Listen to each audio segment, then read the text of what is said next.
So here I am, trying to edit this video, and yeah, the video and everything just gets deleted, so now I gotta completely restart. Rowlet, this is all your fault. What did you just accuse me of, spaghetti arms? I'll have you know that if it were not for the laws of this land, your grave would be deeper than 6 feet and the sun would not touch any part of your skinny weak-ass body for at least 10,000 years. I have experienced things that would make weaker men cry. Okay, yeah, cool, whatever. Hey, thanks everyone who suggested I should make a list video. Now, for some reason, the thought of making list videos in general never actually crossed my mind. I'm not sure why. Whatever. Anyway, welcome to my top 10 favorite Pokemon. Now, most of the Pokemon on this list, I have used and grown attached to them through my experiences. Now, without further ado, no more intros, let's get started right into it. Number 10. Starting off our list, we have Bulbasaur. Now, if there was any Pokemon I would choose to start my journey in any game, I would have to pick Bulbasaur. The main reason is because of how easy he is to raise, plus in the Kanto region, he can stand a good chance against the majority of the gym leaders. Now, if I made this top 10 list a few years ago, he would have definitely been number 1. And that's pretty much it. There's nothing too much going for Bulbasaur, so on to the next one. Number 9. Coming up next on the list, we have Torterra. Now, Torterra will always hold a special place in my heart. Back on Christmas in 2007, I got my very first Pokemon game, Pokemon Diamond. Turtwig was the very first Pokemon I have ever obtained for my very own. I actually evolved Turtwig into a Grottle before I even fought my rival for the first time. Flash forward till later on in the game, my Pokemon would have fainted all the time, but Torterra always stuck in there for me when everyone else had fallen.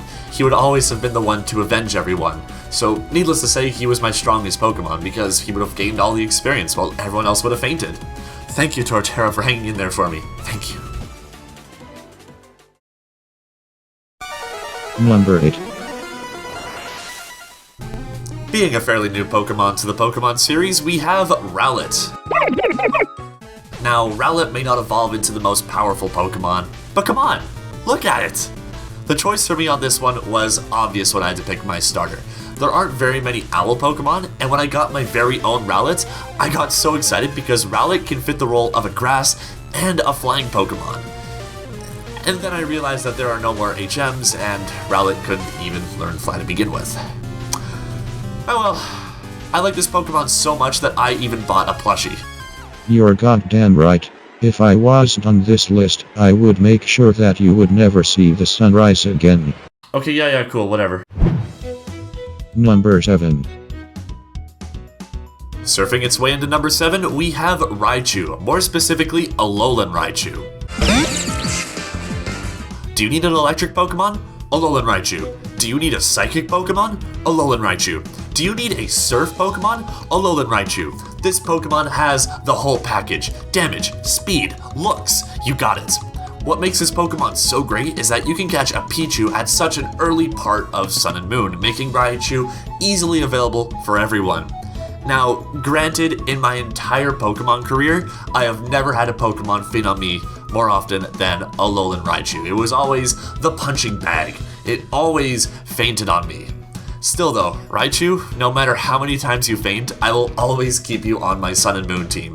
You always manage to pull through for me, even though you keep fainting, so that's something you need to work on for me.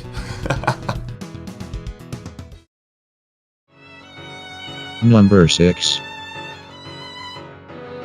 Flying its way onto the list, we have Salamence.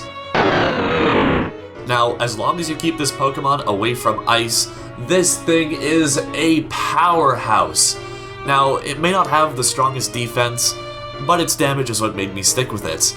And if you Mega Evolve this thing, almost all of its stats give it that extra boost that will give you the upper hand. Now, I've never fully played through a Gen 3 Hoenn game when I made this video, but if I did, I would 100% add Salamence to my team. The only flaw I really had with this Pokemon is that it took me forever to evolve it. Like, oh my gosh, it took me like a good majority of my games just to evolve this thing. Holy. I think I'm still trying to evolve it to this day. Number 5. Becoming the only legendary on this list, Zapdos has filled two very important roles for my Kanto playthrough in Pokemon. Need a strong electric Pokemon? Need a flying Pokemon? Boom! Zapdos does the job for you. Able to be caught as soon as you beat the 5th gym, this Pokemon is also a higher level than the average level on when you're able to catch it, making sure that you won't lose another battle for a very long time. Now, any of the bird trio can do the job for you, but Zapdos does the job best for me. Now, technically you can also catch Articuno as soon as you get the 5th badge as well, but I find Zapdos a hell of a lot easier to get to.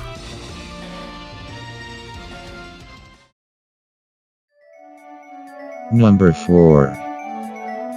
Now, before we get to the top 3, we still have one more Pokemon to get to. Coming in at 4th place, we have Sandslash. Now, Sandslash may not be the strongest or the best Pokemon to choose, but if raised properly, you'll find that it can slash its way out of a lot of sticky situations. See what I did there? Okay. Moving on. What first got me attached to this Pokemon was seeing its sprite for the very first time in Pokemon Yellow, love at first sight. And that alone is why Sandslash gets the number 4 spot on my top 10 list. Its design alone. I absolutely love it with the thorns on the back and how sharp its claws are. It can literally slash its way out of a lot of situations. Plus, it can also dig you out of a cave, which makes it so incredibly useful.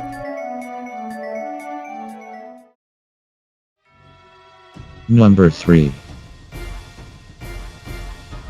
And now, we have finally made it to the top 3. We're gonna keep this next one short and sweet. So, the bronze medal for 3rd place goes to Gardevoir. In my Omega Ruby playthrough, Gardevoir was the Pokemon that just would not die, pulling through for me over and over again. When everyone else had fainted, Gardevoir just became stronger and stronger, making this the highest level Pokemon I have ever raised legitly.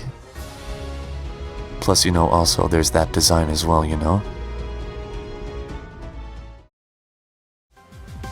Number 2. Coming in at number 2, the silver medal goes to Vaporeon. Now, usually when I get my very own Eevee, it takes me a while before I decide what I want to evolve it into, and I usually thought evolutions were pretty weak. Oh, how very wrong I was! Now, Vaporeon has the highest HP out of all the evolutions.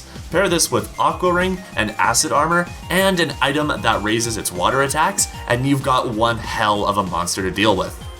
Now, this Pokemon would have been number 1 on my list, but there's just one more that just slides in there and takes 1st place. Now, before we get to my favorite Pokemon, let's take a look at some honorable mentions. Dragonite, my go-to dragon Pokemon for the Kanto region.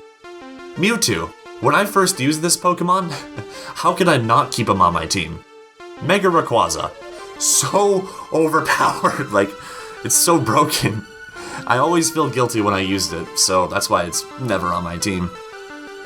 Staraptor, the first bird Pokemon I ever raised up. Close Combat and Brave Bird made this one reckless Pokemon. Zoroark, need a Pokemon that'll mess with your opponent's head? This one is the one for you. Buneary, I always caught this one, but never evolved it. It always reminded me of my pet rabbit that passed away.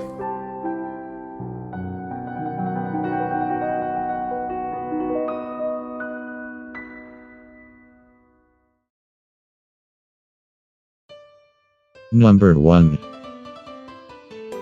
And the number 1 spot, the gold medal, my favorite Pokemon, goes to, let's have a drum roll please.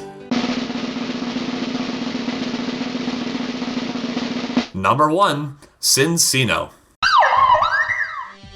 Looks, hidden ability, great and competitive as a sweeper, this Pokemon can bring joy or ruin to your day if you don't treat it right. Now, while I've never actually used it in an official Pokemon game when this video was made, I feel like this Pokemon doesn't get enough recognition. Now, if you get one with the hidden ability Skill Link, then all the tail slaps, the bullet seeds, the rock blasts, you name it, will hit all 5 times, making it so incredibly lethal. Now, its design, I think it's one of the cutest I've ever seen a Pokemon have. Plus it has a scarf. I really like scarves. Cinccino, you will always be on my team as often as you can. I just wish your pre-evolution Minccino was more available in the wild. Hey everyone, thanks so much for watching my very first top 10 list video. I'm sure this list will change in the future, and who knows, I might actually make a part 2 in the future. Anyway, what are your guys' favorite Pokemon? Like, Pokemon that you need on every single playthrough that you cannot live without? I'd like to see what other people use, because Pokemon is a very personalized experience for everyone. Anyway, thanks again everyone for watching, and I'll see you guys in another video.